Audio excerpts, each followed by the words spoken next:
Entonces ya inicié la grabación. Como les decía, pues la idea es que hagamos como un repasito. El taller del día de mañana está supremamente fácil, está muy sencillito, pues tienen las 2 horas para el desarrollo del mismo, pero pues estoy segura que lo hacen en mucho menos tiempo. Yo procuraré enviarles los resultados lo antes posible. Y ya, entonces necesito, porfa, que me digan si logran ver las diapositivas. Sí, profe.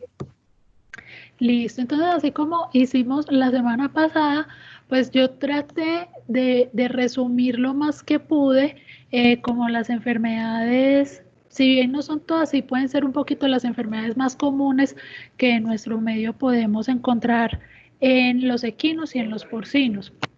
Entonces, en relación con los equinos, hay, digamos, estas 2 enfermedades que yo pongo acá son relativamente comunes, tienen algo, ellas 2 en común, y es que ambas afectan el sistema nervioso, y al afectar el sistema nervioso, tanto tétano como encefalitis, pues van a producir una serie como de signos clínicos, valga la redundancia, nerviosos. ¿Cómo así que nerviosos?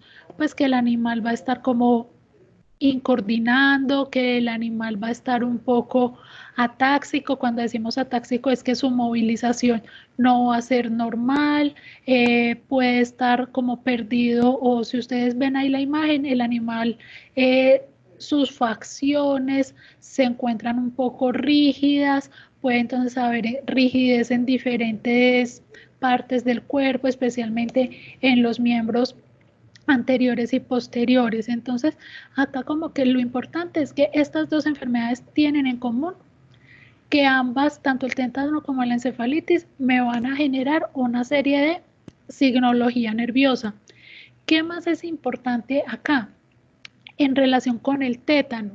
Recordar, y lo veíamos, lo repasábamos la clase pasada con bovinos, a los bovinos también les puede dar tétano, pues a casi todas las especies les puede dar tétano realmente, pero sobre todo tener mucho cuidado también con los animales recién nacidos, porque estas bacterias, estos clostridios, entran principalmente por heridas, y cuando los animalitos nacen, pues cuando nosotros curamos el ombligo, o cuando, mejor dicho, terminamos de hacer la separación de ese cordón umbilical, eso básicamente es una herida, y por ese cordón umbilical, pues estas bacterias, estos clostridios, pueden ascender y pueden generar tétano en los animales jovencitos. Entonces eso es como, ahí por eso les pongo lo del ombligo, para tenerlo en cuenta.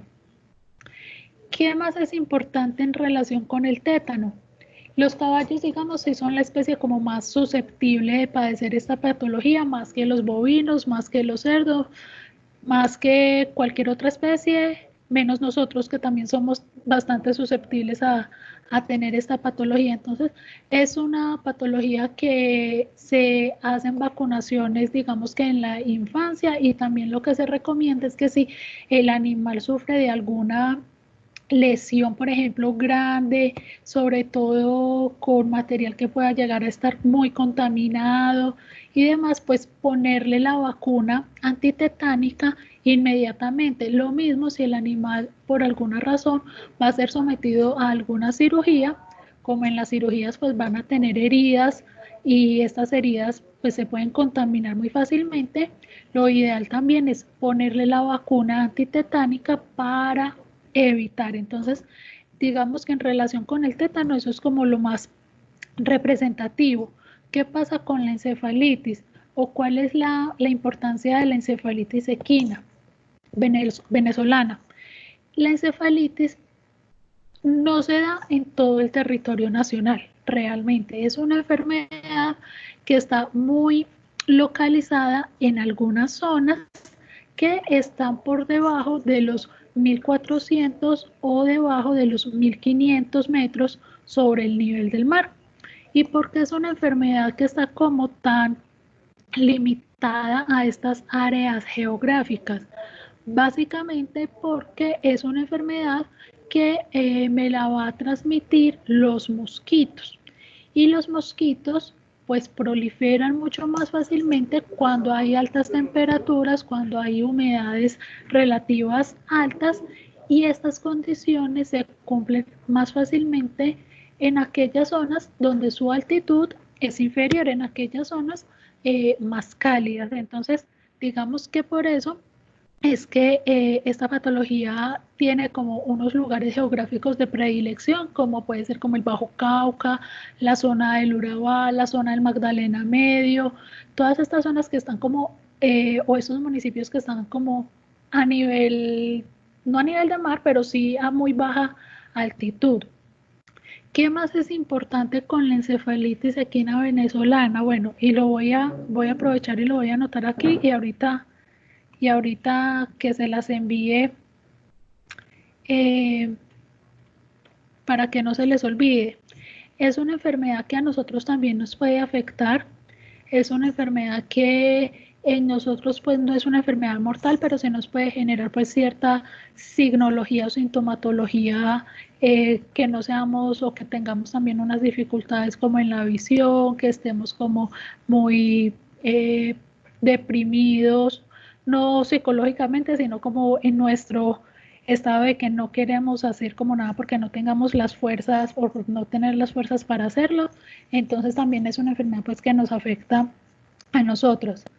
¿Qué es importante también con la encefalitis equina venezolana? Es una enfermedad de control oficial, es decir, el ICA vigila y tiene un programa para disminuir los casos de presentación de esta patología en los equidos. Entonces, se hace una vacunación en estas zonas que les mencioné anteriormente. Usualmente se hace vacunación anual en algunos municipios que puede que tengan las condiciones climatológicas.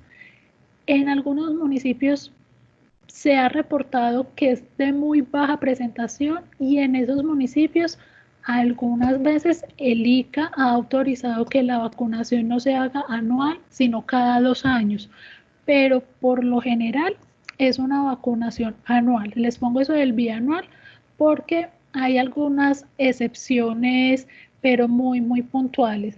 Pero ahora también es importante, por ejemplo, en los municipios de mayor altitud no es, digamos, obligatorio la vacunación.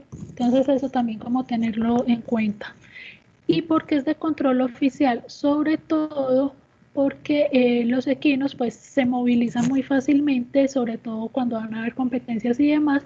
Entonces aquellos equinos que, por ejemplo, habitan en lugares de mayor altitud, se van a una competencia o van a trabajar o algo a un municipio de menor altitud, como generalmente no están vacunados, es muy fácil que, digamos, adquieran esta patología. Entonces, hay programa de control, se vacuna anualmente, digamos, en las zonas de los 1500 metros por debajo del nivel del mar. En las zonas de mayor altitud no se vacuna. Sin embargo, si el equino se va a movilizar para estas zonas, sí se sugiere que se vacune para evitar que le dé como la patología, ya que nunca o no es normal que hubiera estado en contacto con, esta, con este virus. ¿Qué pasa con la anemia infecciosa equina? Esta es una de las enfermedades más problemáticas que hay en el medio de los equinos. ¿Por qué es tan problemática? Porque es una enfermedad de reporte obligatorio, pero no es una enfermedad, digamos, de control obligatorio. Es decir, no hay un programa del ICA, a diferencia de lo que tiene establecido con la encefalitis equina, que sí tiene un protocolo para disminuir los casos de esta patología. Con la anemia no hay como tal un protocolo establecido por el ICA. ¿Qué pasa con la anemia infecciosa equina? Es una enfermedad que se me puede diseminar o se me puede pasar como a todos los demás equidos o los demás caballos muy fácilmente. Y como su nombre lo indica, al producir anemia, lo que generalmente va a causar es una debilidad generalizada en los animales. ¿Y por qué una debilidad? Porque este virus lo que va a generar es que el animalito haya como destrucción de esos glóbulos rojos. Entonces el caballo, al haber destrucción de esos glóbulos rojos, el caballito no va a poder tener suficiente oxígeno también transportándolo a todo su organismo. Entonces el animalito va a empezar, digamos, a sentir esa debilidad, no va a tener buena oxigenación, los órganos se pueden empezar como a descompensar y a no funcionar adecuadamente. Entonces es una signología muy generalizada, caracterizada básicamente por esa disminución de los glóbulos rojos. ¿Qué pasa? Aquí hay algo muy importante. Miren acá, tábanos y mosquitos. Este virus también, digamos, donde más se encuentra es en zonas en las cuales estos vectores, los tábanos y los mosquitos, pueden proliferar más fácilmente. No hay una vacuna, a diferencia de la encefalitis, para esta patología nosotros no tenemos vacuna, es decir, no tenemos un medio químico para hacerle una pequeña infección con anterioridad para prevenirlos para cuando se encuentren ellos con este virus en campo. Entonces esa alternativa no la tenemos. Y una vez un animalito está infectado, la capacidad de diseminación es tan grande que muy posiblemente a los 3-4 días los demás equinos que estén en contacto con él ya también puedan estar infectados. ¿Cuál es otro problema? Que esta es una enfermedad que puede generar ciclos. ¿Cómo así que ciclos? El animal puede vivir mucho tiempo sin manifestar ninguna signología y llegó algo que comprometió su sistema inmunitario y apareció esta enfermedad y agravó el cuadro clínico. Puede surgir. Entonces no es una enfermedad que a veces uno detecta con facilidad. ¿Cuál es o qué es lo que se hace comúnmente? Si el animal se le hace un examen diagnóstico y el animal sale positivo, se sugiere sacrificar inmediatamente ese animal. Lo único que nosotros o que el ICA hace en estos momentos es que a todo equino que vaya a ser movilizado, siempre le pide al propietario que le muestre un certificado de la prueba diagnóstica de anemia infecciosa. Si el certificado de la prueba diagnóstica dice que el equino es negativo, el equino se puede movilizar. Si el resultado dice que el equino es positivo, el equino no se puede movilizar. ¿Por qué no se puede movilizar? Porque si se moviliza, se asume que va a estar en contacto con más equinos y por lo tanto se asume que es un riesgo potencial de diseminación. El único lugar que se podría movilizar es a la planta de sacrificio. De resto no se puede movilizar a ningún otro lado. Ahora, con esta enfermedad pasa también algo bastante peculiar y es que no me pregunten cómo, porque no lo sé, pero bueno, no es una prueba oficial, la prueba diagnóstica, digamos, no es una prueba regulada por el ICA. Algunos laboratorios privados y demás pueden hacer estas pruebas y se han encontrado muchas alteraciones y o adulteraciones de estos certificados. Infortunadamente, eso conlleva a que en estos momentos, desafortunadamente, nosotros no tenemos la más mínima idea de cuánto es la prevalencia de esta patología en nuestra zona. ¿Por qué? Porque sí se han encontrado ya varios casos de falsificación de estos documentos, de esta prueba diagnóstica y movilización de equinos positivos. Se están tomando como algunas estrategias, pero ha sido como complicado realmente. El sacrificio no es obligatorio, es decir, si el propietario dice no es que mi equino no se va a mover de esta finca, no tiene contacto con más equinos, pues no hay quien lo pueda obligar a sacrificar a su caballo. Lo único es que no se podría movilizar, pero se han encontrado ya varios casos de fraude con estas pruebas, entonces es un problema serio que tenemos. Preguntas hasta esta parte con estas tres patologías: anemia, encefalitis y tétano. No, profe. Listo. Oh, claro. Perfecto. ¿Qué pasa, por ejemplo, con la influenza equina? Influenza, gripe, es lo mismo. Miren que ahorita decíamos que, o bueno, al igual que la anemia, acá lo ponía como reporte y acá lo pongo como declaración, pero es exactamente lo mismo.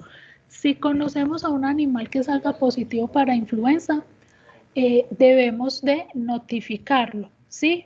Pero igual que como sucede con la anemia, no hay un programa o no hay un protocolo del ICA dedicado o establecido para realizar el control oficial de esta patología, pero si a uno le llega a dar un animal positivo, uno lo debe de notificar. Esta patología va a causar, como todas las gripes, una serie de signos respiratorios, que el animal va a estar con una respiración muy superficial porque sus pulmoncitos no van a tener buena capacidad de expandirse, va a tener muchas secreciones por esos hollares, el animal puede estar intranquilo, puede generar algo de fiebre, va a estar inapetente, ¿cierto? Entonces son una serie de signos, puede tener mucha tos, entonces son una serie de como de signos todos respiratorios y también sistémicos, como que si a nosotros nos diera una gripe, que aparte de la moqueadera, la tosedera y demás, pues vamos a estar inapetentes, decaídos, podemos tener un poquito de fiebrecita, lo mismo va a pasar con ellos. ¿Qué pasa? Porque es de declaración obligatoria, básicamente por lo mismo de la anemia infecciosa equina, su capacidad de diseminación. Un animal enfermo conlleva a que a los 3-4 días todos los animales o todos los equinos que estén en contacto con el equino positivo también estén enfermos de influenza o de gripe. Entonces es una enfermedad que genera mucha morbilidad. ¿Qué pasa con las vacunaciones?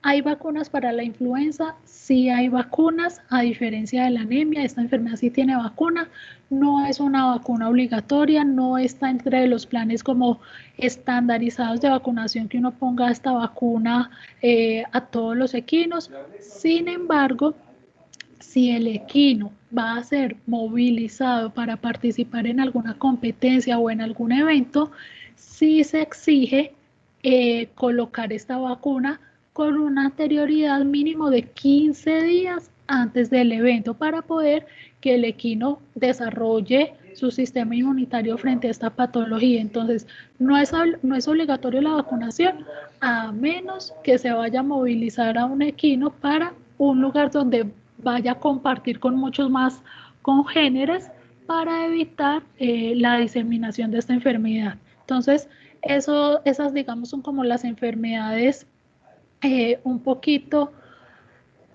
dentro de los equinos respiratorias y neurológicas como más representativas, y la anemia que tenemos pues el gran problema que no tenemos ni idea de cuánta enfermedad o cuántos animales positivos contra o frente a anemia nosotros tenemos, por la dificultad o por la fraudulencia que se está viendo últimamente en relación con esta prueba. A los equinos hay unas enfermedades, o los equinos son muy susceptibles o tienen, digamos, mucha predisposición a padecer enfermedades parasitarias. ¿Por qué tienen como mucha predisposición a padecer como enfermedades parasitarias? Porque muchas veces los equinos van, por ejemplo, en el pastoreo repelando lo que dejan los bovinos muchas veces, y al repelar lo que dejan los bovinos pues también tienen acceso a como todos los parásitos y todas las microorganismos que dejaron estas especies ahí en esos pastos, porque adicionalmente hay también producciones que tienen mucha cantidad de diferentes especies. Entonces digamos los equinos son muy buenos reservorios para gran cantidad de parásitos. Yo en relación con los parásitos digamos que solamente coloco estos dos, ¿Por qué? No son los únicos que afectan a los equinos, pero sí pueden ser en nuestro medio, y cuando digo en nuestro medio, no tanto en Colombia, sino en Antioquia, más limitado, pueden ser un poquito los parásitos más comunes. Hay dos que son bien comunes, el Parascaris sequorum y el Strongylus sp. El Parascaris sequorum es un parásito bastante, digamos, grande y desagradable. Es como, o cuando uno lo logra visualizar, es un parásito que puede fácilmente medir 50, 60 centímetros. Es el que está en la imagen de la parte superior, es bastante grande. ¿Qué genera, digamos, o qué genera en general los parásitos en los equinos y bueno, también en las otras especies? Cuando algo se llama o se llaman parásitos porque ellos se aprovechan de ese hospedador, pero no le aportan nada a él. Entonces estos parásitos lo que hacen con los equinos, con los equinos, es que se van consumiendo los nutrientes que los equinos van ingiriendo. Por eso es que cuando un equino o cualquier especie o un niño, cualquier especie de la que estemos hablando, tiene parásitos, uno usualmente, una característica bastante particular es que el estómago se les empieza a ver inflados. Y si uno mira el resto de la corporeidad de los animales o del ser humano, aparte del estómago, no tienen nada más inflado, son flacos, chupados, así como yo, solamente que yo no tengo el estómago tampoco inflado, pero entonces son flacos así como yo, desnutriditos, pero con una panza que no pueden con ella. ¿Qué pasa ahí? Pues muy probablemente es que hayan parásitos que se estén comiendo todos los nutrientes y a medida que van multiplicándose, pues se van quedando viviendo ahí en el intestino y eso es lo que va generando como la expansión abdominal como tan notoria. ¿Cuál es el peligro de este parásito? Pues que los animales no van a tener una buena asimilación de los nutrientes y que cuando hay mucha cantidad de parásitos, puede haber tanta carga parasitaria que pueden romper el intestino. Y cuando rompen el intestino, pues se puede salir todo ese contenido intestinal a toda la cavidad abdominal y eso puede generar una peritonitis y puede generar la muerte del animal. Esos son casos extremos, sí. Lo usual que pasa es que el animal no crece, uno le ve la barriga como sobresalida y el animal raquítico, se le ve todas las costillas, pero con barriga. Y básicamente lo que hay que hacer es generar protocolos usualmente con fenbendazol, que sirve para la mayoría de los parásitos equinos, o no usualmente los dos parasitas cada 4 o 6 meses, dependiendo de la actividad del equino, dependiendo del lugar, pero en casos extremos lo que pasa es que muchos parásitos pueden romper ese intestino y generar la muerte del animal. Si no pasa eso, pues lo más común que pasa es que el animal simplemente no crezca y no engorde, no gane peso y se quede pues como malnutrido toda la vida. ¿Qué pasa con el Strongylus, que es el que está en la parte de abajo?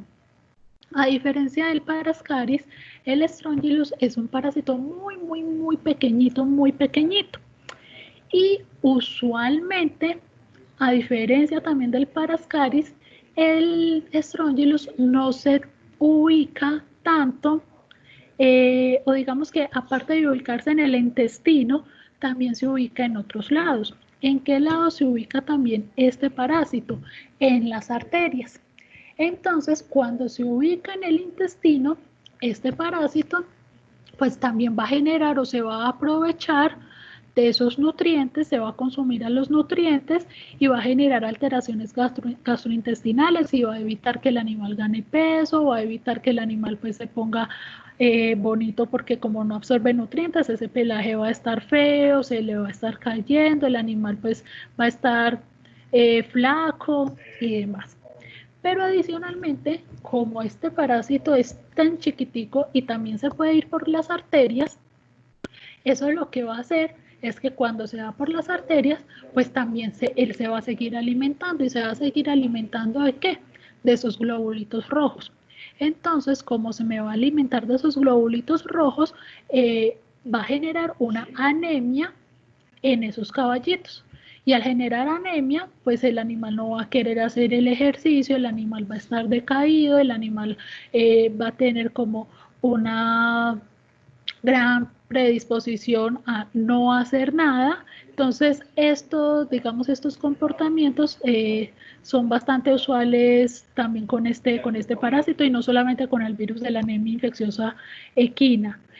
Acá digo lo de arteritis parasitaria. Eso de la arteritis parasitaria es que si hay mucha cantidad de parásitos en las arterias, puede romper las arterias, y dependiendo de la arteria donde estén ubicados, puede ser más o menos grave. ¿Por qué puede ser más o menos grave? Por ejemplo, si están ubicados en la carótida, que es la arteria principal que me va a generar como todo el bombeo para que la sangre me vaya a todos los lados, y me la revientan por la alta carga parasitaria, el animal se me va a desangrar y el animal se me puede morir en cuestión de 5 o 10 minutos. Vuelve y juega, son casos graves. Ahora, hubo una ruptura de una arteria a nivel distal de una falange. La signología, digamos, nos puede dar tiempo de actuación, porque puede empezar es con un dolor a nivel pues del casco, puede empezar con una laminitis, pero digamos que la signología va a ser un poco más leve. Entonces, dependiendo de la carga parasitaria, puede generar arteritis, es decir, obstrucción de esas arterias, y en casos muy graves, al igual que el parascaris, puede generar la ruptura. Igual que con el parascaris, digamos que todos los parásitos con los equinos ceden o se manipulan o se controlan muy bien con fenbendazol o los albendazoles. Usualmente les hacemos control cada 4 o 6 meses, dependiendo de la zona, pero no es que se adapten. Los equinos llevan muy bien como las cargas parasitarias, y usualmente no genera mucha problemática clínica, a menos, y esto digamos que sí está bastante bien documentado, y digamos que es por obvias razones, que se trate de animales que estén en inadecuadas condiciones sanitarias, y sobre todo aquí, aunque ya hace algunos años se ha venido como limitando este asunto, pero antes sí eran bastante comunes, sobre todo con los animales carretilleros y demás, que no tenían buenas condiciones. Sí era un problema bastante común, pero digamos que como ya no se pueden usar como tracción, por lo menos acá en las grandes ciudades, estos problemas han disminuido bastante. Preguntas en relación o hasta el momento. Profe, los pasados de los que hablamos, los otros 3, 4 patologías, esas son por virus, todas son por virus, la anemia, tétano, influenza. Tétano es una bacteria, un clostridium. Encefalitis es un virus, anemia también es un virus, e influenza también es un virus. Listo, gracias. Con gusto. ¿Alguna otra pregunta? Esta patología también la vimos ya con bovinos, y es muy similar en los equinos, simplemente que digamos que el microorganismo es diferente o tiene predilección por las especies, y entonces en los bovinos la babesiosis, que también pues, o la babesia, que también la transmite la garrapata, digamos la babesia como tal, tiene un nombre diferente en los bovinos, que es Babesia bovis, y en los equinos Babesia cavalli, pero el parásito como tal es un hemoparásito. Al ser un hemoparásito, ¿qué me va a ir a atacar? Y ahí les pongo, digamos que la garrapata, que es el vector que me transmite este parásito se va a alimentar de los glóbulos rojos, y al alimentarse de los glóbulos rojos va a generar una anemia muy marcada en esos equinos tiene una característica, digamos, importante. La babesia se alimenta de los glóbulos rojos o digamos del contenido de los glóbulos rojos. Entonces lo que hace la babesia realmente es como estallar los glóbulos rojos. Y dentro de los glóbulos rojos hay muchos componentes. Y uno de esos componentes es la hemoglobina. ¿Qué pasa?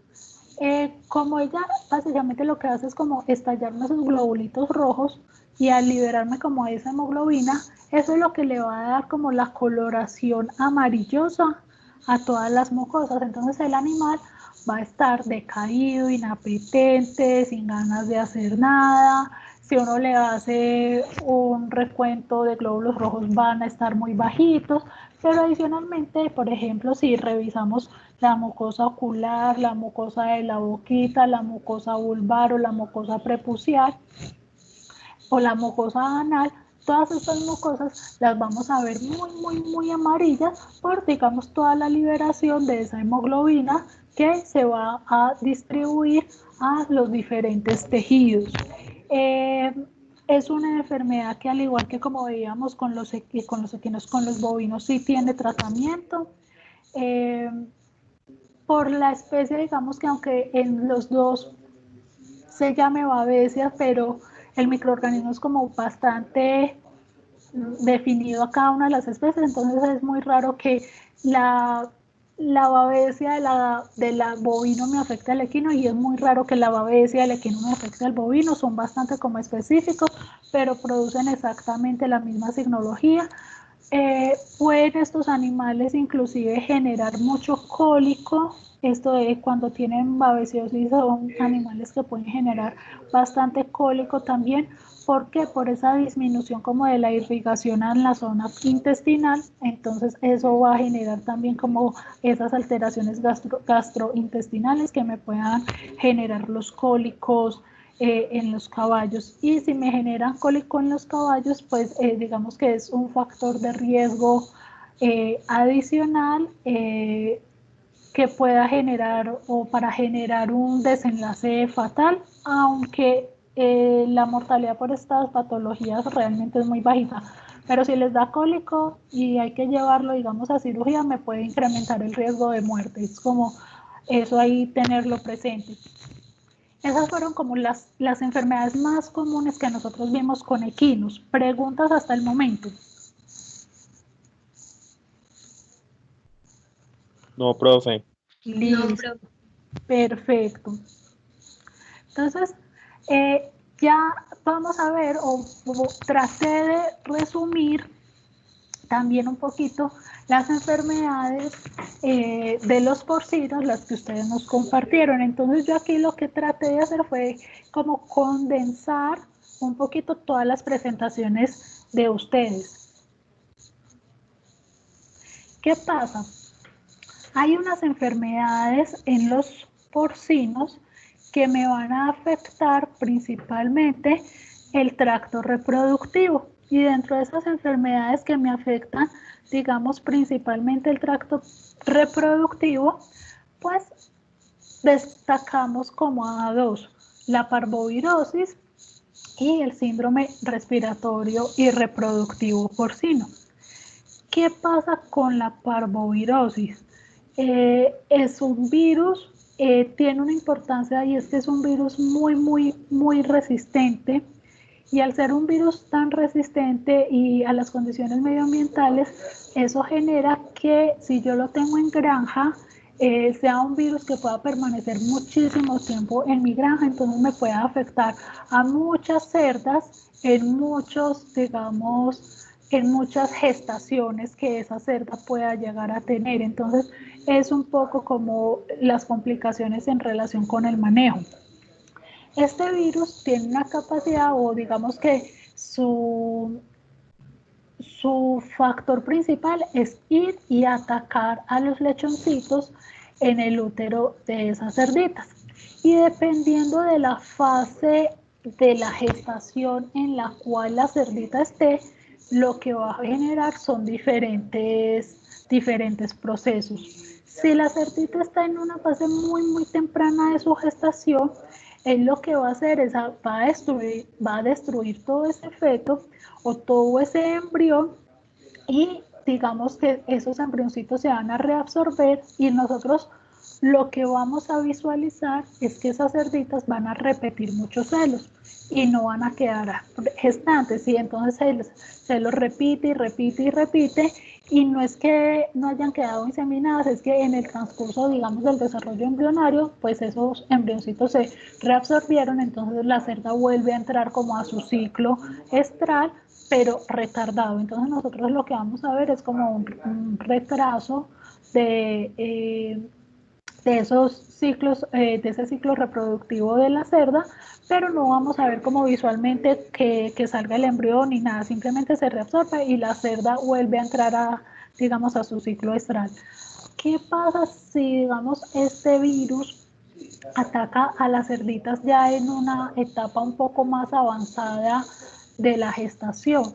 Cuando lo ataca en una etapa más avanzada, el virus lo que va a hacer es que me va a matar a esos feticos. Y al matármelos y esos feticos quedarse ahí quietecitos sin consumir alimentos, recibir nutrientes a través de la placenta ni nada, eso es lo que vamos a llamar que se van a momificar, se van a quedar ahí sin hacer absolutamente nada, muertecitos, hasta el día, digamos, que se programe o el día que se haya establecido el parto, donde vamos a visualizar que esos fetos al salir pues nacen muertos y están totalmente, pues es que no sé cómo más decirlo, sí, están como envueltos, no envueltos, sino que están como tiesitos sin ninguna movilización y eso es lo que nosotros llamamos un cerdo momificado. Pero también, por ejemplo, si el virus afecta a la cerdita ya en la etapa muy final de la gestación y el cerdito, pues los lechoncitos ya están, digamos, totalmente desarrollados, simplemente están como en la última etapa de maduración, ellos pueden sobrevivir y pueden nacer. ¿Qué pasa? Van a nacer muy débiles, van a nacer, digamos, con algunas dificultades para el amamantamiento, vamos a tener que ponerle muchas atenciones porque se nos pueden morir muy fácilmente, pero pueden nacer vivos. Entonces, digamos que dependiendo de la etapa de la gestación de la cerda, pueden ocurrir como esos tres desenlaces. Infortunadamente, y digamos que va a ser como el común denominador de muchas de las enfermedades de los porcinos, se van a dar cuenta que muchas de estas enfermedades no tienen tratamiento. Y no tienen tratamiento, digamos, por varias razones. No tiene tratamiento, pues, porque no se ha desarrollado evidentemente, pero también hay algo ahí desde el punto de vista productivo. Y es que si se diagnostica usualmente una cerda o algo con parvovirosis o con alguna de las enfermedades que vamos a ver, sale más rentable sacrificar esos animales que hacerles tratamientos con las secuelas que en un futuro pudiesen tener, sobre todo con la reducción de las camadas, con que las camadas nazcan muy débiles, con que esos lechoncitos, si nacen, pueden que se me mueran. Entonces, digamos que económicamente tampoco es que sea muy rentable el tratamiento.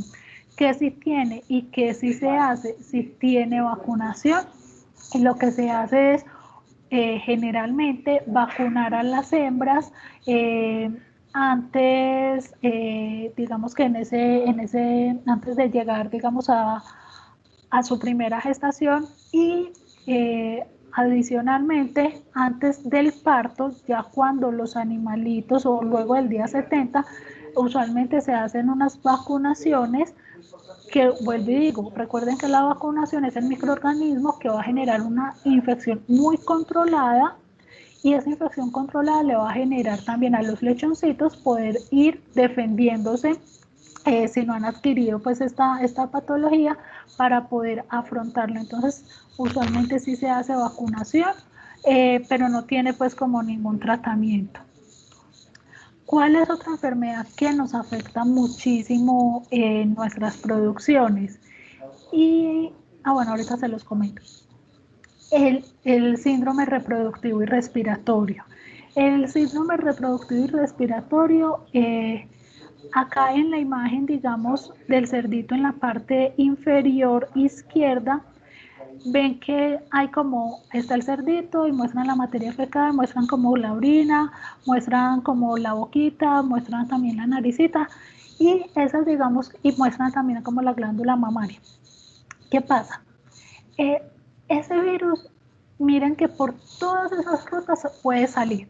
Es decir, es un virus que de un animalito se puede esparcir por todos lados o por todas sus secreciones a contaminar. Es un virus que tiene una alta capacidad de diseminación. Entonces, en el transporte, por el contacto directo, porque el lechoncito o el cerdo estornudó y le cayó a los lechoncitos o a sus congéneres, ya con eso digamos que basta para que los demás animales se me contaminen. ¿Qué va a generar principalmente? También se va a caracterizar, digamos, principalmente a nivel del tracto reproductivo por generar esa muerte fetal. Y acá entonces está como la imagen de un lechoncito momificado al momento como del parto, entonces usualmente me va a generar como esa muerte fetal. ¿Qué más va a generar un poco? Miren que él se llama síndrome respiratorio y reproductivo. Entonces, a nivel respiratorio, como él también o este virus también tiene mucha predilección por los pulmones, pues son animales que si tienen este virus y empezamos con las hembras, no solamente la vamos a poder detectar en el momento del parto cuando en el momento del parto veamos los lechones momificados o los lechones muertos, sino que son cerdas que también van a tener una serie de signos respiratorios y yo ahí les pongo cianosis entre paréntesis. ¿Por qué les pongo cianosis entre paréntesis? Y ahorita vamos a ver cómo en algunas enfermedades unas orejas azules. Las orejas de los cerditos tienen una característica y es que usualmente tienen muy buena capacidad venosa, pero no tienen tan buen retorno, no tienen como la capacidad arterial no está tan desarrollada. Entonces eso lo que hace es que las orejitas de los cerditos pues sufran mucho con los procesos o cuando el animalito no se puede oxigenar bien. Y si no se me puede oxigenar bien, cuando a uno le falta aire, yo no sé si alguno se ha asfixiado alguna vez en la vida, pues sin tener graves consecuencias, pero cuando a uno le falta aire, uno se pone azulito. Lo mismo le va a pasar a los cerditos. Como les va a faltar aire, se van a empezar a poner como azulitos y esa coloración azulada empieza usualmente por las partes más distales o por las, digamos, por las pezuñitas o por las orejitas. Entonces las orejitas es donde nosotros más fácil vamos a ver esa coloración azuladita. Entonces cuando veamos como orejitas muy azulitas, tener ahí como precaución, ojo que aquí algo con esa respiración está fallando en los cerditos porque no están oxigenando bien. ¿Es la misma forma que me va a producir las orejitas azules? No, pero se los pongo porque si es un signo que ya vamos a ver en las otras, se puede repetir. Entonces, siempre que veamos orejitas azules, estar atentos. ¿Qué más pasa con esta enfermedad? Miren ahí, macho, calidad espermática. El macho me puede diseminar por el semen la enfermedad, entonces eso hay que tenerlo también en cuenta a la hora de hacer inseminaciones en nuestras granjas, pero adicionalmente, si el macho está contaminado, sobre todo en la cantidad de espermatozoides, en la movilidad de los espermatozoides, se va a ver disminuida. Y si esa movilidad de los espermatozoides y esa cantidad de espermatozoides se ve disminuida, se incrementa el riesgo de que no haya una adecuada fecundación. Entonces la calidad del semen de esos cerdos se puede ver disminuida y obviamente nos va a complejizar como que no es lo ideal, porque lo ideal es que no haya fecundación, pero en caso de que hubiese, se complejiza mucho más la fecundación. En los lechoncitos, ¿qué es esto de diarrea postnatal y de Gleiser? Estas dos enfermedades cuando los lechoncitos nacen, los lechoncitos, digamos que los que se logran salvar y nacen, pues nacen con muchas falencias en su sistema inmunitario. Y estas enfermedades se aprovechan de ese sistema inmunitario tan deficiente y van a ir a atacar a los lechoncitos. Entonces el PIRS es una enfermedad que no solamente me los puede matar por sí misma, sino que es una enfermedad que me va a favorecer la aparición de otras patologías. Y en los lechoncitos, digamos que las patologías que van a surgir ahí como con mayor frecuencia van a ser las diarreas y la enfermedad de Gleiser también. Acá con vacunación, sí y no. Hay algunas vacunas, sí, se recomienda vacunar, depende. ¿De qué depende? Si yo tengo, por ejemplo, una granja que está certificada como libre de PIRS, no se recomienda vacunar. Y ahí las medidas de bioseguridad se extreman al máximo para evitar que me vaya a ingresar el virus. ¿Por qué no se recomienda vacunar? Y digamos que aquí voy a tomar una enfermedad bovina que hablábamos en la clase pasada, pero es como para hacer el símil. Por ejemplo, con la tuberculosis decíamos que la tuberculosis la diagnosticábamos, pero no vacunábamos. Y no vacunábamos porque a veces la vacuna pues puede generar como alteraciones y no saber si era o si en los test diagnósticos no podíamos diferenciar bien si eran como anticuerpos que el animal había generado por la vacuna o por la infección. Con el PIC va a suceder lo mismo, no nos va a permitir generar un adecuado diagnóstico, entonces nos va ahí a interferir y no podríamos saber bien si es que esos anticuerpos son por las vacunas, es porque el animal realmente tuvo la enfermedad. Entonces, si es una granja libre, no se recomienda vacunar. Si es una granja que no está declarada como libre de esta patología y digamos que mientras se hace como todo el proceso, a veces la vacunación puede ayudar. Realmente acá digo que puede ayudar, no es que sea la más efectiva. Dentro de las vacunas no es que sea como la más efectiva. ¿Qué era lo que les iba a decir también en relación con parvovirus y PIRS? Hay una práctica que se las mencionaba también, pues cuando veíamos esta temática, que no tiene ningún como sustento teórico así aprobado, pero que funciona, y es, sobre todo para estas enfermedades reproductivas, a veces se hace un feedback o una retroalimentación. Y lo que se hace es poner a las cerditas principalmente a comer placenta o a comerse los fetos que nacieron momificados. No es una práctica muy higiénica, no es una práctica muy visualmente muy atractiva, pero es una práctica que en algunos lados ha resultado, funciona o ha funcionado para el PIRS, ha funcionado para parvovirosis. No, como les digo, no es que tenga un gran sustento teórico, pero en algunos casos puede funcionar. Preguntas en relación con estas dos enfermedades como reproductivas de los cerditos.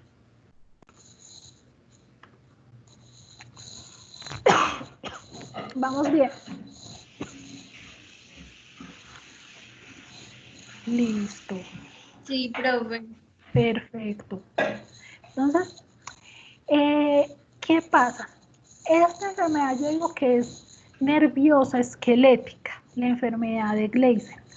¿Por qué digo yo que, o le pongo ahí como nervioso esquelético?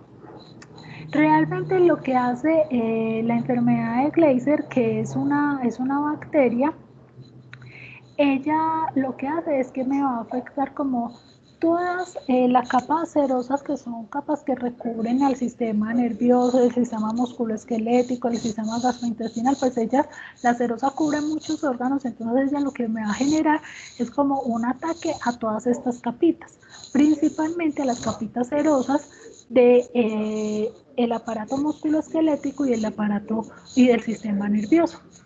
Y como lo que va a hacer es engrosarme como esa serosa, pues al engrosarme cualquier parte del cuerpo, pues eso no está diseñado para que quepa en ese organismo. Entonces al engrosarlo, al inflamarlo, va a generar una serie de dolor, una serie de incomodidades. Entonces si me inflama o me engrosa la parte osteomuscular, pues vamos a ver inflamación de las extremidades y obviamente eso va a generar dolor, va a generar claudicación, va a generar que el animal no quiera caminar, entonces esté postrado.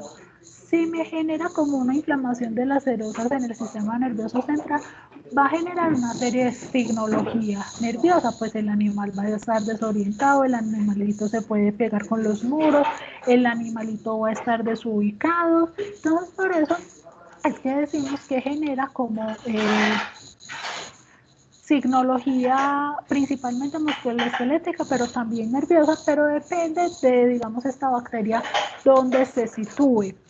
Entonces, temblores, incoordinación, si se me ubica, digamos, a nivel del sistema nervioso. Hay tratamientos, digamos que individuales, sí, y hay tratamientos, digamos, también colectivos. Individuales, aunque lo hay, depende. ¿Cómo así que depende?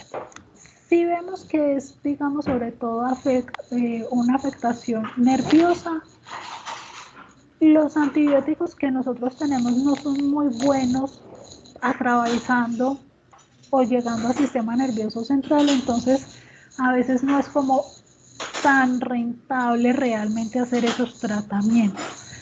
Si esta enfermedad como que se presenta más a nivel muscular, es, digamos, de más fácil solución o de más aplicabilidad, o podemos recurrir más como al tratamiento individual, pero entonces depende como de la signología que estemos visualizando. Si es más muscular, hay más oportunidad. Si es más nerviosa, realmente no es que hagamos mucho tratamiento individualizado.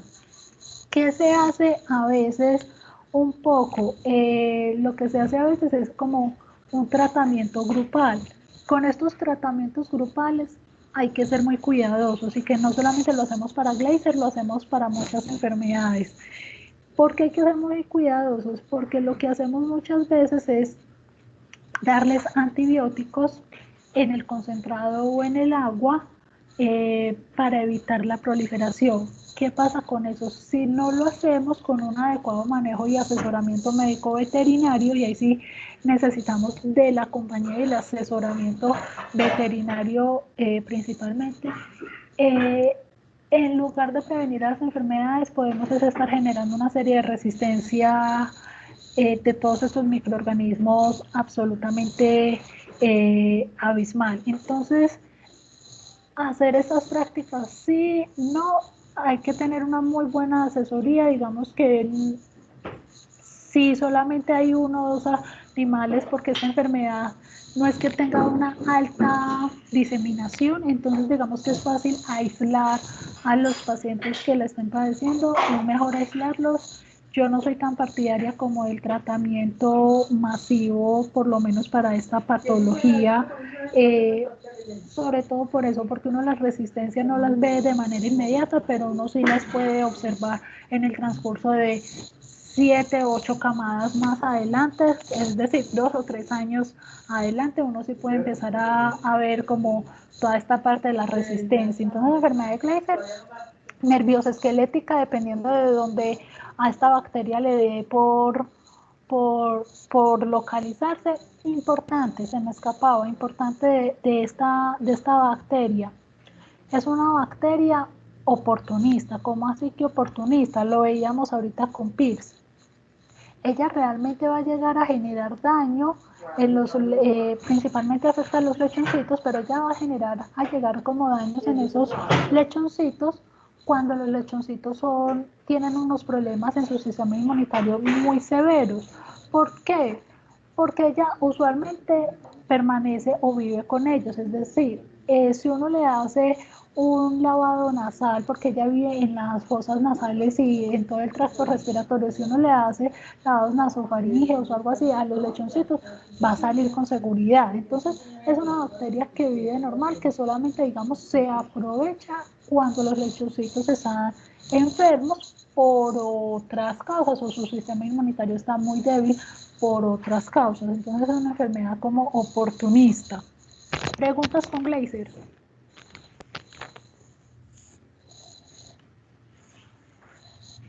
Las enfermedades respiratorias, digamos que yo puse solamente o vimos con ustedes dos, digamos que son como las más comunes o bueno, comunes o importantes. La primera, influenza. Recordar acá, y acá les pongo acá en la partecita como de abajo hay una imagen con un pato, una gallina, un caballo, un perro y un ser humano. La influenza, hay muchos tipos de virus de influenza. Ahorita lo veíamos con la influenza equina, también hay la influenza de las aves, a los perritos también les da influenza, a nosotros nos da muchos tipos de influenza. ¿Con qué voy a todo esto? Todos estos tipos de virus, digamos que pueden tener una especie de predilección, pero en algunos momentos pueden pasar a otra especie. La influenza porcina, hace algunos años, pues hubo una pequeña epidemia donde se pasó de la especie porcina a la especie humana y nos afectó, digamos, eso fue 2008, 2009, ya no me acuerdo, hubo como gran afectación en los seres humanos. Entonces recordar que en general, digamos, las influencias tienden a ser todas zoonóticas, ¿cierto? Es una enfermedad que se disemina, como lo veíamos ahorita con los equinos, se disemina muy fácilmente. Entonces, si hoy tenemos un cerdito positivo a influenza, mañana no va a ser solamente ese cerdito, sino todos los cerditos que estén como acompañando o conviviendo con este animalito, los que van a estar, digamos, contaminados. Entonces, ¿qué es zoonótica? Que es de una fácil diseminación. ¿Qué pasa en relación con las estrategias de control? ¿Hay vacunaciones? Sí hay vacunaciones, sí se hacen vacunaciones, no son obligatorias, no son obligatorias, pero se recomienda hacerlas. Las otras estrategias de control son más medioambientales. ¿Cómo así que más medioambientales? Muy relacionados sobre todo con la humedad y con la temperatura. Este virus es muy lábil, es decir, el medio ambiente, digamos, se puede destruir fácilmente. Entonces es bien importante acá hacer manejo sobre todo de la aireación y la ventilación, que nuestras instalaciones tengan buena capacidad para que el aire con todos los desechos y demás no se queden como encapsulados ahí, sino que tengan por dónde salir. Y con esas salidas, pues que también se salga este virus y se me vaya de mis instalaciones. Lo otro es que a mayor como humedad, evidentemente esto va a generar que las condiciones para las cuales este virus está diseñado pueda sobrevivir un poquito más. Entonces tratar de mantener como todas las instalaciones lo más secas posible. Y lo otro, en relación con la mezcla de animales y la densidad, yo lo pongo acá con la influenza, pero digamos que son condiciones generales para la mayoría de las enfermedades.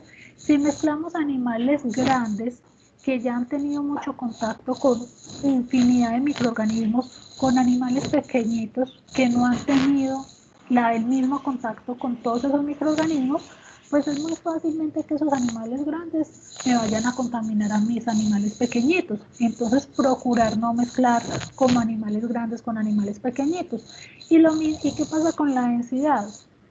Que si yo tengo muchos cerditos, bueno, o muchos animales juntitos, pues es más probable que si hay, en este caso, un virus de la influenza, pues es mucho más fácil que se me disemine entre todos esos cerditos. Si yo tengo los cerditos a mayor distancia, pues es menos probable que se me disemine. Entonces, mantener como la distancia, esas serían como las medidas.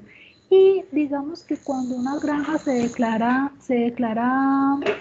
libre, que también se puede declarar libre de esta patología, es decir, se hacen muchas pruebas diagnósticas y ningún animalito en más de 3 ciclos continuos sale positivo a esta patología. Lo que se hacen es extremar absolutamente todas las medidas. ¿Cómo así que extremar? Aparte como de la ventilación, aparte del manejo de la densidad, aparte de tener precaución de no tener como otras especies cerca, se extreman también las medidas de bioseguridad de entrada del personal, que nadie pueda entrar sin una autorización, que se tienen que bañar antes de tener como algún contacto, el cambio de ropa, todo lo que tiene que ver con la desinfección y demás, para evitar, porque no solamente es que ellos nos lo puedan transmitir a nosotros también se los podríamos llegar a transmitir a ellos. Entonces, para evitar llevar como esta patología, digamos que se extreman todas estas otras medidas de bioseguridad. Preguntas en relación con influenza. Listo. Pero, No, profe, todo está claro. Listo, gracias, Karina. La neumonía. La neumonía, digamos que es otra de las enfermedades respiratorias. ¿Qué pasa con la neumonía? Y no recuerdo cuál de ustedes era el que presentaba esto, no recuerdo si José Luis o Alejandro, pero entonces yo les decía, esto es como una bacteria que se llama micoplasma, y esta bacteria también tiene como muchos subtipos, y hay una bacteria que le gusta más estar como en las articulaciones y en la parte muscular, y a esta le gusta mucho estar en el tracto respiratorio de los cerditos. Es una bacteria que se tiene, o lo que hace es en los pulmoncitos pues afectar como todas las celulitas de los pulmoncitos, y no va a generar o no va a permitir que los animalitos respiren adecuadamente. Y al evitar que los animalitos respiren y tengan un adecuado intercambio gaseoso, pues los animalitos pueden tener una tecnología respiratoria, tosecita, decaimiento, fiebrecita, pero también es importante que si sobre todo se da como en la etapa de crecimiento, es decir, en la etapa de preseo o en la etapa de recría, pues son animales que van a tener su tasa de rendimiento bastante disminuida. Tiene un periodo de incubación bastante largo, y esto es bien importante. ¿Por qué el periodo de incubación es importante tenerlo en cuenta? Porque resulta que esta enfermedad, al igual que como con todo esto del coronavirus que nos está afectando a nosotros en este momento, miren que siempre dicen el coronavirus tiene un periodo de incubación de 14 días, y siempre nos están llevando con eso. Periodo de incubación de 14 días. Es un periodo en el cual la persona puede que no manifieste ninguna sintomatología, pero puede diseminar el virus. Esta es una bacteria. Y entonces, ¿qué me dice? El periodo de incubación es muy largo, entre 2 semanas y 8 semanas. Es decir, 8 semanas que los animalitos pueden tener y estar diseminando esa bacteria sin tener ninguna sintomatología. Entonces nosotros no lo vemos, creemos que los animalitos están súper bien, y mentiras que lo que están es ahí en esos pulmoncitos replicándose y replicándose esta bacteria hasta por fin alcanzar como la cantidad necesaria para poder manifestar la sintomatología clínica. Entonces es importante porque es una enfermedad que usualmente no lo vemos en los animales recién nacidos, sino que es una enfermedad que me va a afectar a los animales que están ya en preseo, que ya pasaron de esa etapa de lactancia. Acá es importante, y miren ahí, vacunación en lactancia. ¿Por qué vacunación en lactancia?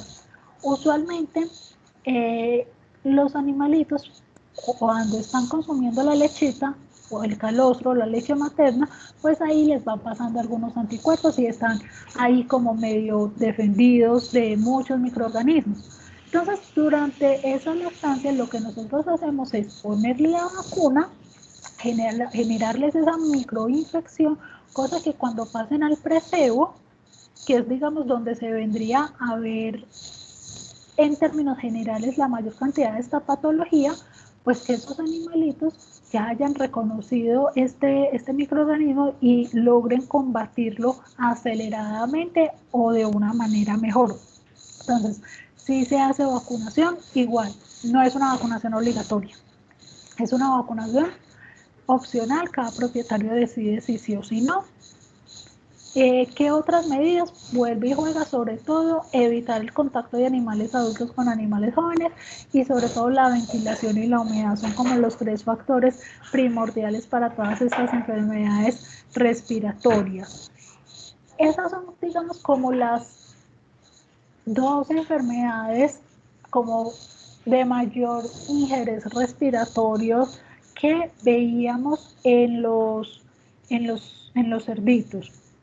En relación con las enfermedades gastrointestinales, veíamos sobre todo algunas que son parasitarias, como la ascariosis, ascaridiosis, ascariasis, que ya la vamos a retomar, la salmonela, y veíamos estas 2, que una, digamos que lo llamábamos colibacilosis y a otra las llamábamos diarreas neonatales o diarreas postnatales.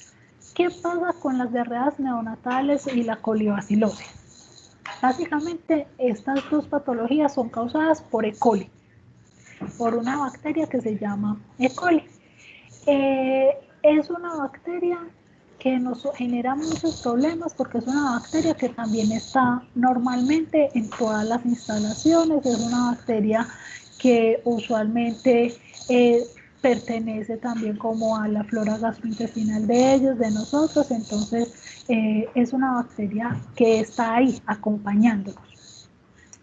¿Qué pasa? Que a veces cuando los animalitos tienen problemas inmunitarios, esta bacteria pues empieza a generar un ambiente apropiado, a proliferar a una tasa de crecimiento más rápida y entonces se encuentra la oportunidad para atacar. ¿Cuál es la diferencia entre diarreas neonatales y colibacilosis? Pues básicamente que la colibacilosis, digamos que la ligamos mucho a efectos muy estresantes o con periodos muy estresantes del destete. Y que ahí en ese periodo del destete se genera una baja también alta de las defensas porque el animalito pasa de tener una dieta líquida a tener una dieta, digamos, sólida, ¿cierto? Entonces, básicamente la diferencia es colibacilosis, me están hablando de animales de precebo o animales de recría, animales que ya se destetaron. Diarreas neonatales me están hablando de animales en periodo de lactancia, básicamente el microorganismo, el mismo microorganismo. ¿Qué más es importante aquí tener en cuenta? Sobre todo con la colibacilosis. Es acá bastante importante como unas medidas preventivas que se pueden tomar. Medidas preventivas como que la dieta. Ojalá que la dieta, digamos en este momento, que el animal está siendo como víctima de tanto estrés y que el animal está cambiando totalmente el alimento consumido, pues que sea una dieta rica en fibra, que la fibra me ayuda como a capturar como toda la parte líquida, entonces me ayuda como a unir y a compactar un poquito, entonces que sea una dieta como rica en fibra. También se le puede dar como dentro de estas dietas unas bacterias benéficas para el intestino, que es lo que conocemos como algunos probióticos. Entonces son instrumentos, o esos probióticos lo que hace es que las vellosidades intestinales me va a favorecer el crecimiento de esas vellosidades intestinales, entonces van a generar una mejor absorción de los nutrientes. Entonces eso es en relación como con la colibacilosis. ¿Qué más es importante en relación como con estas diarreas? como con casi cualquier diarrea, es bien importante mantener a los animales hidratados. Entonces, algo fundamental es mantener a estos animalitos hidratados con mucho aporte de ciertos electrolitos, sobre todo sodio y potasio, que se suelen perder bastante en estos procesos diarreicos. ¿Qué más es importante en relación con esta patología o esta, digamos, patología en general? ¿Cómo identificarla? Y acá sí es, digamos, algo muy característico. La diarrea por E. coli tiene una coloración muy característica y es que es una diarrea muy amarillenta.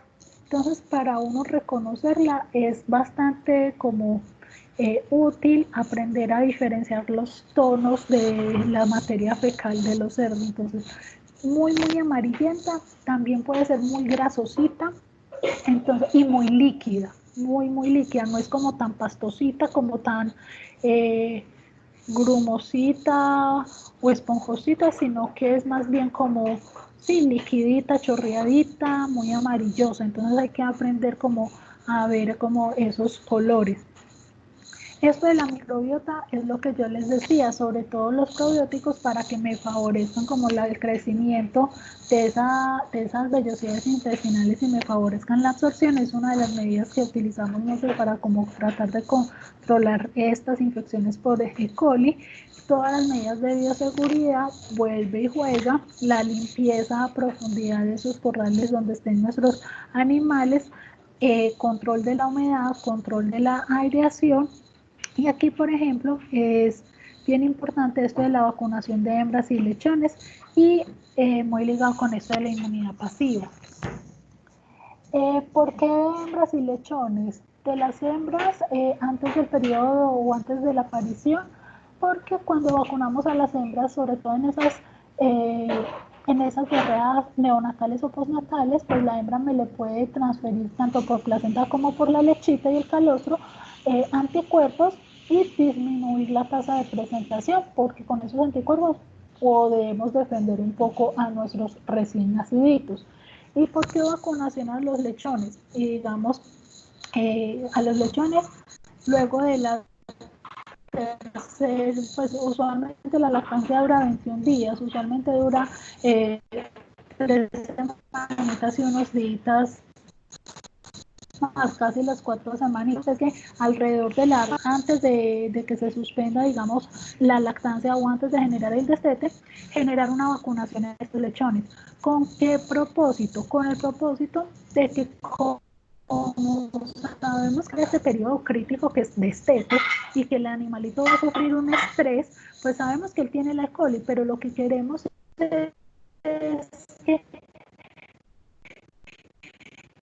él ponga este sistema inmunitario, ella va a aprovecharse. Entonces lo que hacemos con esa vacunación es recordarle a ese sistema inmunitario, ojo aquí usted que tiene que estar atento, próximamente va a venir algo muy estresante y sabemos que esta señorita, esta E. coli va a salir a atacar y va a generar oportunidad, tenemos que estar atentos y por eso es que se recomienda entonces vacunar a las hembras antes del parto y vacunar a los lechones antes de que se produzca el destete para evitar las diarreas o las diarreas neonatales o postnatales y la colibacilosis.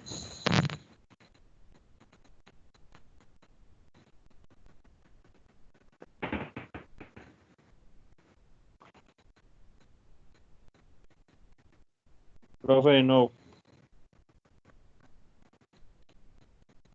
Los micrófonos cerrados. Listo, no hay puntas. Salmón, bueno, lograron, gracias. Salmonella. La salmonella porque tiene un problema a nivel de salud pública. La salmonella puede generar intoxicaciones alimentarias en nosotros. Si consumimos carne contaminada con esta bacteria. Entonces,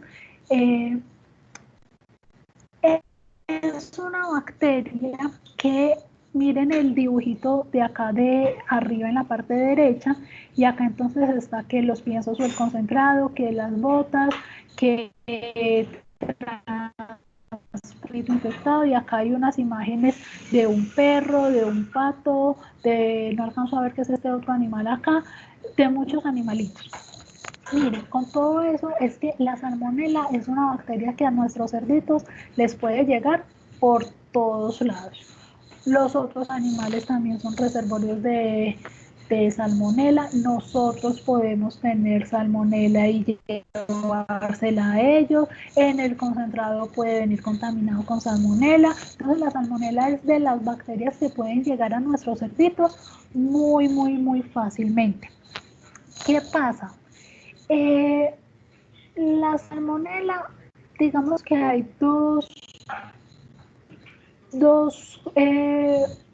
tipos o dos variantes de salmonela como muy comunes, la salmonela cholera suis y la salmonela typhimurium. La cholera suis, digamos que es la más común, ¿cierto? Y usualmente lo que genera son también cuadros gastrointestinales. Pero en algunas ocasiones, no siempre, solamente en algunas ocasiones, cuando se complica mucho el cuadro, es decir, cuando esa bacteria crece por todo ese organismo y se logra diseminar por todo el cerdito y no solamente se queda en el tracto gastrointestinal, pues me puede generar una infección generalizada, y eso es lo que se conoce como una septicemia. Entonces, cuando ella se logra diseminar por todo el cerdito, me genera una infección, pues, en todo el animal, y me genera una septicemia y me lo puede inclusive matar. Lo usual es que se quede en el tracto gastrointestinal y solo me produzca, digamos, alteraciones gastrointestinales. Miren que yo ahorita les decía algo que es importante. Miren que la diarrea por E. coli es muy amarillosa, y yo les decía, es muy líquida, muy grasosita. La diarrea por salmonela es como más verdosita y es más oleosita, es más como una pastica, no es tan líquida. Entonces uno ahí va pudiendo como diferenciar más si es como una E. coli o una salmonela, y es sí, como verdosita, como más pastosita, y tiene una característica también importante, y es que la diarrea por salmonela sí suele ser bastante fétida, sí suele tener bastante mal olor.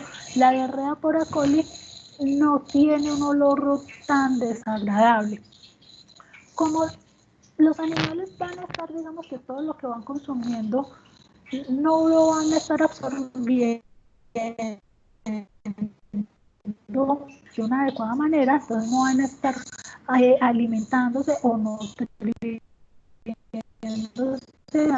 sin ganas de caminar, desganados, sin ganas tampoco de alimentarse, no van a tener mucha sed. Eso sí, son animalitos que constantemente están como consumiendo bastante agua. ¿Qué pasa y por qué puede originar intoxicaciones alimentarias? Porque en el momento de hacer el sacrificio, si el tracto gastrointestinal o la bacteria está en el tracto gastrointestinal, puede haber contaminación y esta bacteria pasar, digamos, a la musculatura, que es lo que nosotros nos consumimos, y ahí es cuando nosotros, digamos, la podemos adquirir con más. Entonces, ese es como el riesgo. Si nosotros también vamos a desarrollar un cuadro gastrointestinal, también vamos a presentar diarreas, también pues vamos a generar como el mismo cuadro entérico que estos animalitos. Es una enfermedad, también tiene vacuna, tampoco es una vacuna obligatoria, es una enfermedad que tiene también tratamientos, hay antibióticos, si la detectamos se puede controlar relativamente fácil con antibióticos. Lo que hay que tener presente, y acá muchísimo cuidado, es que cuando tenemos salmonela en los animales, sobre todo de ceba, y los animales de ceba son los animales que ya están para salir a consumo humano, hay que ser muy cuidadoso con el tiempo de retiro de ese medicamento. ¿Por qué? Porque no podemos llevar a sacrificio animales que estén con procesos antibióticos por lo mismo que les comentaba ahorita, porque puede favorecer el proceso de generación de resistencia de las bacterias. Entonces, cuando detectamos salmonela en animales de SEO, tenemos que ser súper prudentes, súper prudentes y súper estrictos con la fecha de inicio de ese medicamento, hasta cuándo se lo damos, y que esos medicamentos usualmente tienen un tiempo de retiro de 15 a 20 días, entonces saber que esos animales no los podemos mandar a sacrificio antes de esos 20 días para evitar como esos problemas. Entonces, eso en relación con salmonela. Nosotros, o el otro, digamos, parásito gastrointestinal es el ascariosis, ascariasis. Ustedes lo van a encontrar como con todos esos nombres. Es un parásito también bastante común. La buena noticia es que, como la mayoría de los parásitos en todas las especies, es muy susceptible o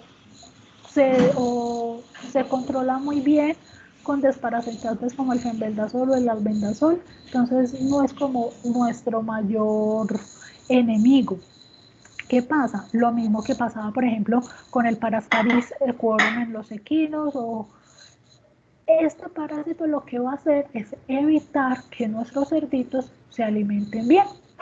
Y al evitar que nuestros cerditos se alimenten bien, pues lo que nosotros vamos a encontrar son cerditos que no crecen, cerditos que no ganan peso, y a nosotros en la porcicultura lo que nos interesa es que esos cerdos crezcan rápido, ganen mucho peso, ganen muy rápido peso. Entonces, eso, digamos, es como la gran preocupación con este parásito. ¿Qué pasa? También puede generar cólicos, sobre todo cuando hay mucha infestación, muy similar al Parascaris. Cuando hay gran cantidad de parásitos, pues pueden inclusive llegar a romper el intestino y generar una peritonitis. No, no es como muy diferente en ese sentido, pero sí tiene algo muy característico que nos afecta también en relación con la comercialización. Eh, este parásito, pues su localización es el intestino, pero para llegar al intestino, él atraviesa el hígado. Y cuando él va atravesando el hígado, y acá les pongo la imagen de un hígado, él va dejando unas cicatrices. Y esas cicatrices se ven como unas manchitas blanquecinas. Y eso es lo que nosotros conocemos como la marca de leche. Y la marca de leche no es otra cosa sino una cicatriz, que lo que nos indica es que ese animal estuvo con Ascaris, ese animal estuvo parasitado, y ese animal, a medida que hay más manchitas, pues eso quiere decir que había mucha más cantidad de parásitos. ¿Qué pasa? El hígado es un órgano o es una víscera que se comercializa cuando a nivel de planta de sacrificio, cuando se sacrifica el animal, encontramos hígados con estas manchitas. Ese hígado no se puede consumir, no se puede llevar a venta para consumo humano, por el riesgo de que pueda haber algún parásito por ahí mal ubicado, ¿cierto? Entonces es un riesgo para nosotros. Entonces siempre lo que se hace es decomiso de esos hígados, y eso no sale pues para lo grande. ¿Qué se hace usualmente? Y digamos que yo solamente les pongo como parásito en la especie, o solamente expusimos de paratina el Ascaris, pero entre comillas un plan sanitario calendario, y es desparasitarlos 2 veces al año, dependiendo de la zona puede ser inclusive hasta 3. Lo que se hace con mucha frecuencia, y yo digo 2 veces al año, sobre todo como en los animales, en los reproductores. Acá hay que hacer una diferenciación, que en la especie porcina, por ejemplo, las hembras de cría tienen un ciclo muy diferente, ¿cierto? Entonces en las hembras de cría, digamos que cada o antes de que lleguen a la finalización de su parto, 2 semanas antes de ese parto, se suelen desparasitar.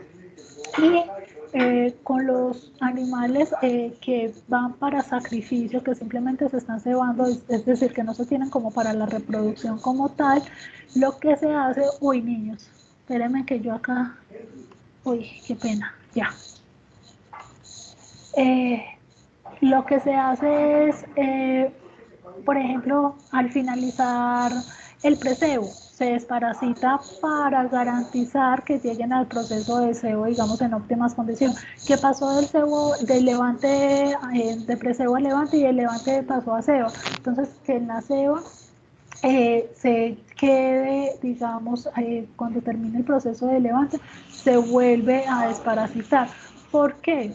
Porque si bien aunque hacemos, digamos, limpieza de las instalaciones, muchas veces se fumiga, muchas veces se desinfecta, es mejor, digamos, descargar o para evitar que la próxima generación que llegue a esas instalaciones es mejor como todos esos microorganismos que puedan estar como acumulándose, pues hacer como una descarga sanitaria, por llamarlo de alguna manera, y entonces pues, lo que se hace con ese desparasitante es los parásitos, una vez digamos la gran carga parasitaria, pues se hacen todo el proceso de desinfección y así garantizamos que los que nuevos que van a entrar, pues no traigan y no vayan, digamos, a contaminarse con los que pudieran haber estado en la anterioridad en esas instalaciones. Entonces, eso es como en relación con Ascaris. Y digamos que hasta ahí eran como las enfermedades que sobre todo me afectaban la parte gastrointestinal de mis animalitos. Preguntas hasta ahí. Listo, asumo que no. Juan Felipe iba a decir algo. No, no, profe, ninguno. Listo, perfecto. Y hay 2 enfermedades que son, digamos, de afectación sistémica, es decir, que afectan sistema respiratorio, reproductivo, gastrointestinal, musculoesquelético, afectan a todo el animal. Digamos, de la más importante porque es la enfermedad de control oficial en el país, es la peste porcina clásica. La peste porcina clásica básicamente se transmite por todos lados, es decir, por la materia fecal, por las secreciones nasales, que si hay heriditas, que si por inseminación artificial, que si por vómitos, por todos lados este virus puede llegar a nuestros animales. Esta tablita la pegué de la presentación, no me acuerdo quién la expuso, pero la pegué de la presentación de ustedes. Hay, digamos, diferentes cursos de la patología. Cuando se da de manera aguda es preocupantísimo, básicamente porque nos mata a todos los animales. Esa es la triste realidad. La crónica, digamos, no nos mata los animales de una manera inmediata, los animales, digamos, que se pueden recuperar y pueden vivir un tiempo. Entonces la mortalidad uno no la ve tan notoria, pero tiene también alta mortalidad. Y la transplacentaria, digamos que estos animales pueden sobrevivir, pero me van a diseminar la patología. Entonces, esa es como la gran dificultad con esta patología. Signos, cualquier variedad habida y por haber de signos. ¿Por qué? Porque me puede afectar cualquier sistema. Entonces, pueden tener desde signos neurológicos, puedo tener signos respiratorios, puedo tener signos gastrointestinales, puedo tener signos musculares, puedo tener cualquier gran cantidad de signología. ¿Qué es importante acá? Por ejemplo, esta era la foto o una de las fotos que yo les quería compartir ahorita cuando veíamos que produce mucha cianosis. Esto es lo que nosotros conocemos acá un poco como cianosis. Vean que acá ya está casi que morada. Esto ya no es azul, casi que morada, pero primero eso pasa como por un tono azulado.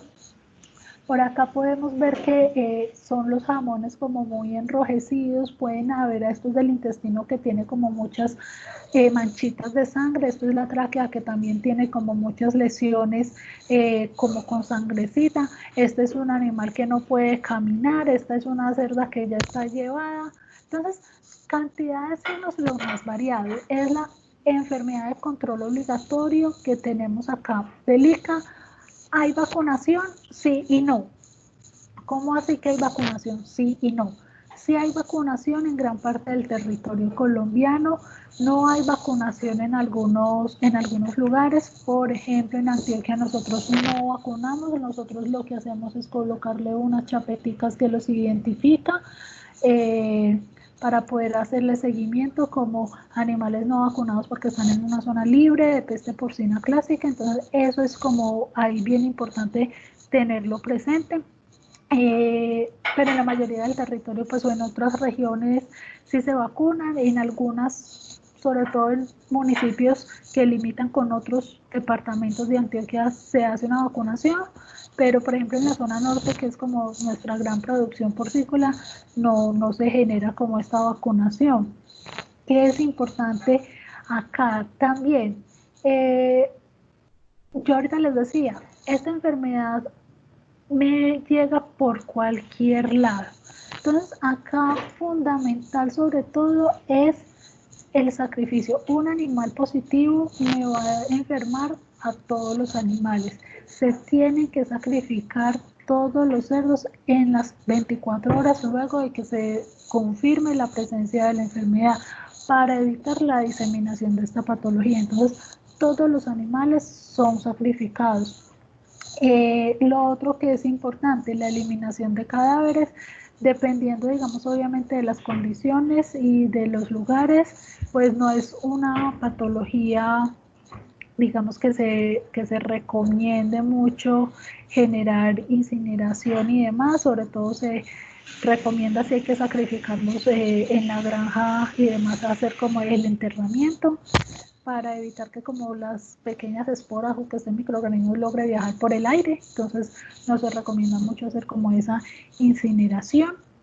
Lo otro es en relación con el estiércol o también como con el orín, bueno, con toda la materia fecal. Ustedes saben que la materia fecal de los cerditos pues la utilizamos mucho como abonos, como fertilizantes, pero como ahí también puede sobrevivir este virus, lo que se recomienda es que a esta materia fecal pues se les hacen unos tratamientos químicos y no utilizarlas antes de los 45 días para evitar lo mismo diseminación como de este virus. Entonces es cierto, pues tener como bastante precaución con la manipulación de esto. Lo otro que es muy importante en relación con este virus y no lo puse acá, pero sí se los comento, es en relación con la comercialización de carne cruda.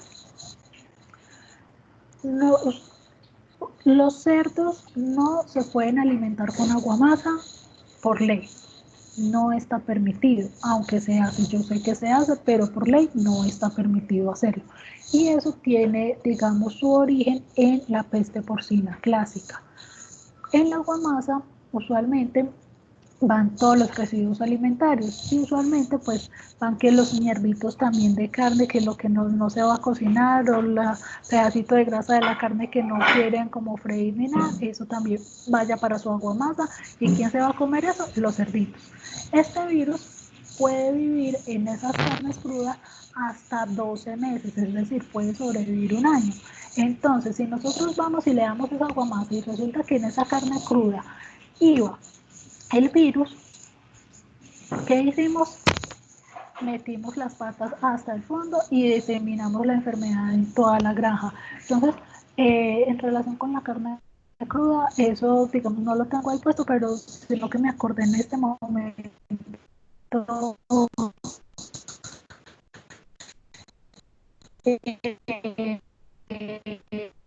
que el biólogo a esa especie animal para tratar de controlar esta patología. Y la otra enfermedad sistémica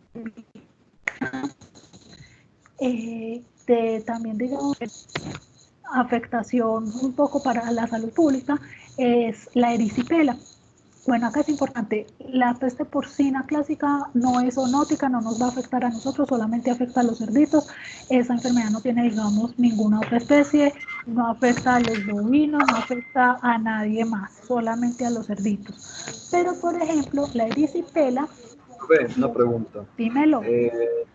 La peste porcina es de notificación obligatoria, ¿cierto? Sí, la peste porcina es de notificación obligatoria, es de control. Todos los ojos están puestos en producción porcícola para evitar que la peste porcina prolifere. Es de control obligatorio, es de notificación obligatoria, sí. La erisipela es la última patología, digamos, que vimos. Y esta patología también, digamos, es sistémica. ¿Cómo así que es sistémica? Me afecta la piel, me afecta la parte musculoesquelética, me afecta la parte respiratoria, gastrointestinal, me puede afectar la parte reproductiva. Sin embargo, digamos que lo más común es la visualización de la afectación del sistema dermatológico de la piel. En la piel se caracteriza por generar estas pequeñas hemorragias que en su mayoría van a tener como forma de rombitos, digamos que es como una característica visual que puede tener.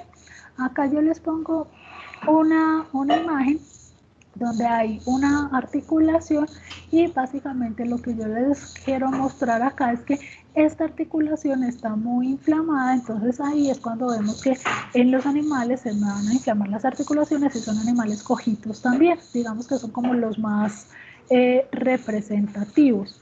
Se considera ubicuo. ¿Qué es esto de que se considera ubicuo? Esta bacteria está en todos lados. Eso es ubicuo. Esta bacteria podemos hacer desinfección como 3 veces al día si queremos y a los 10 minutos puede volver a estar y podemos volver a hacer un hisopado y podemos volver a obtener la bacteria. Entonces es una bacteria que va a estar en todos lados, se considera ubicuo.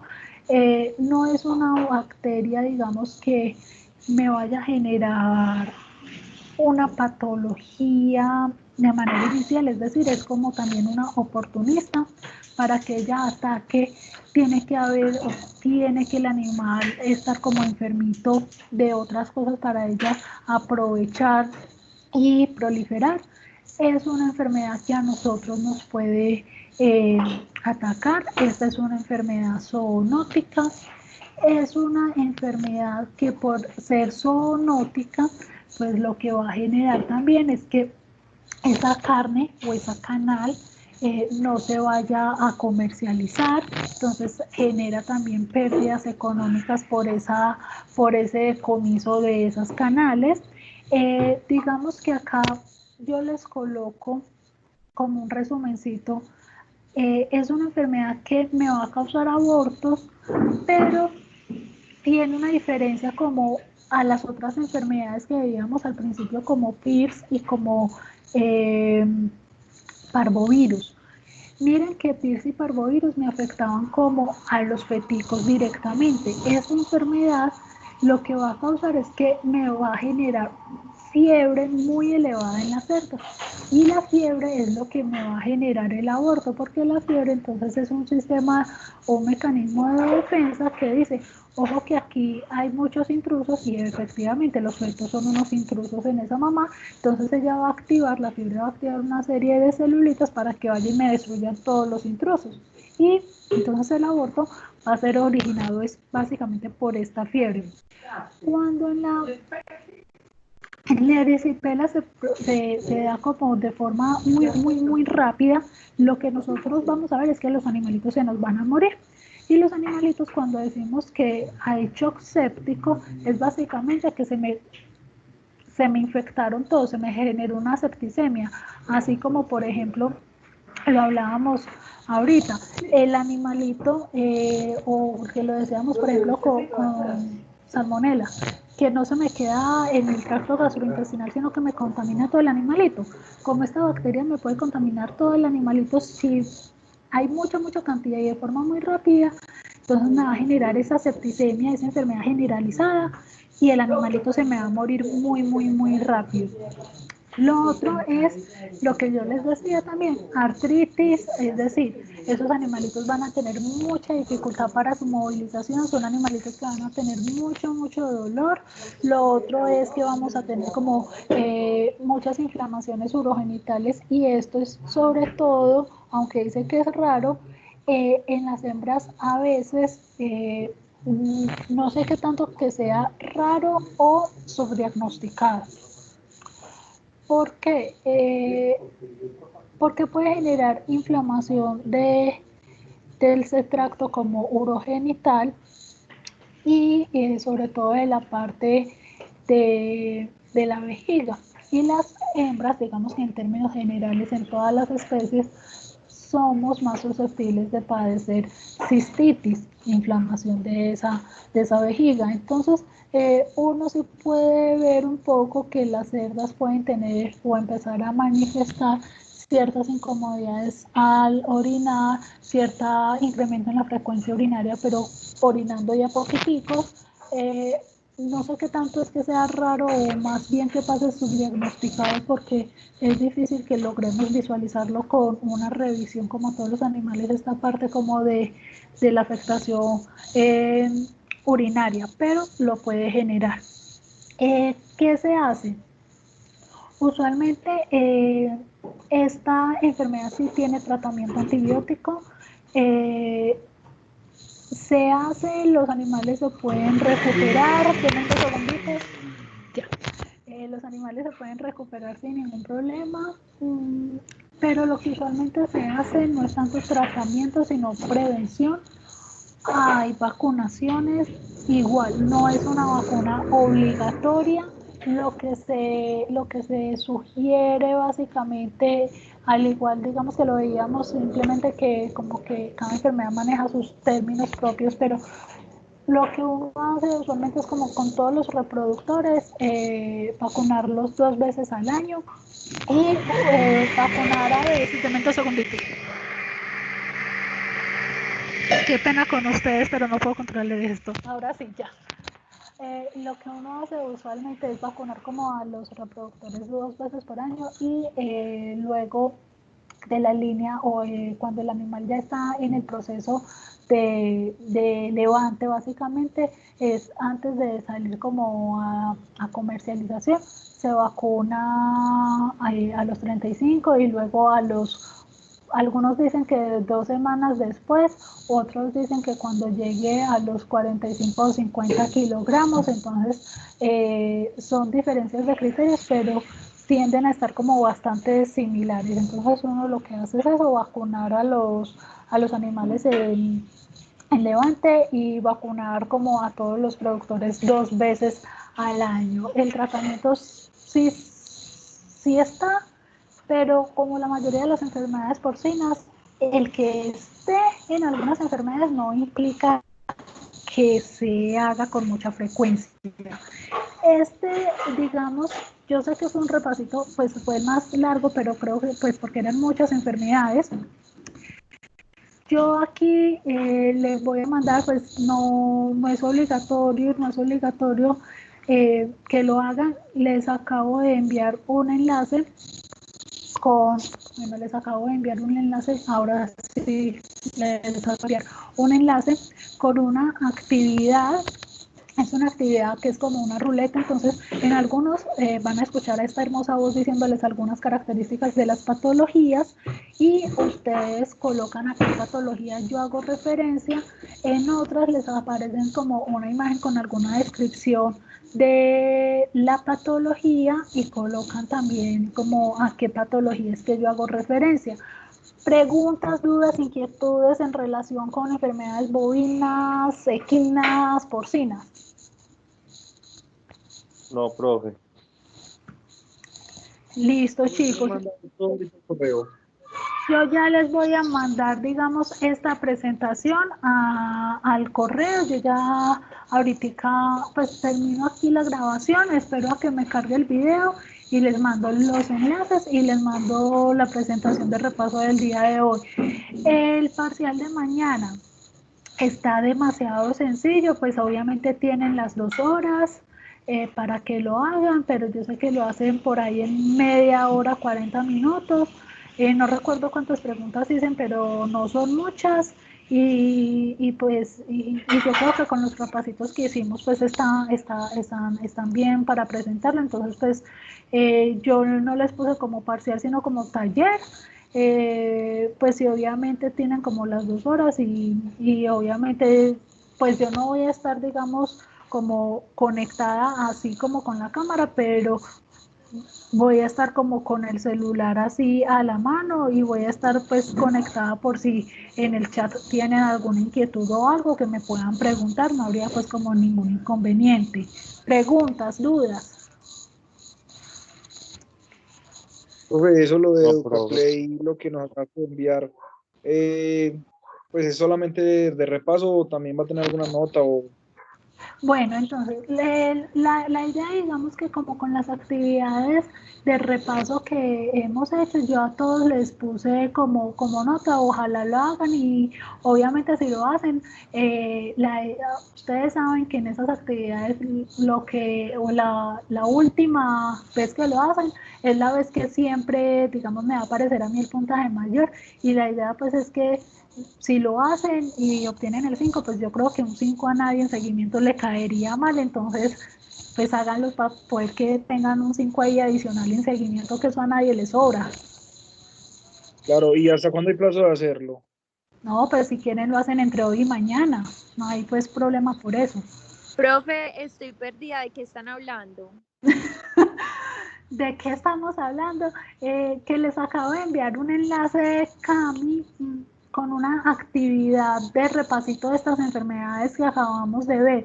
Entonces me preguntaban que si era... Ok, pero apenas lo mandaste. Sí, lo acabo de mandar hace Bueno, profe, 5 porque yo minuticos. ahorita lo revisé y no tenía nada, entonces ya estaba asustada. Bueno, profe. No, lo acabé de mandar, entonces por eso que lo pueden hacer entre hoy y mañana, que no hay ningún problema.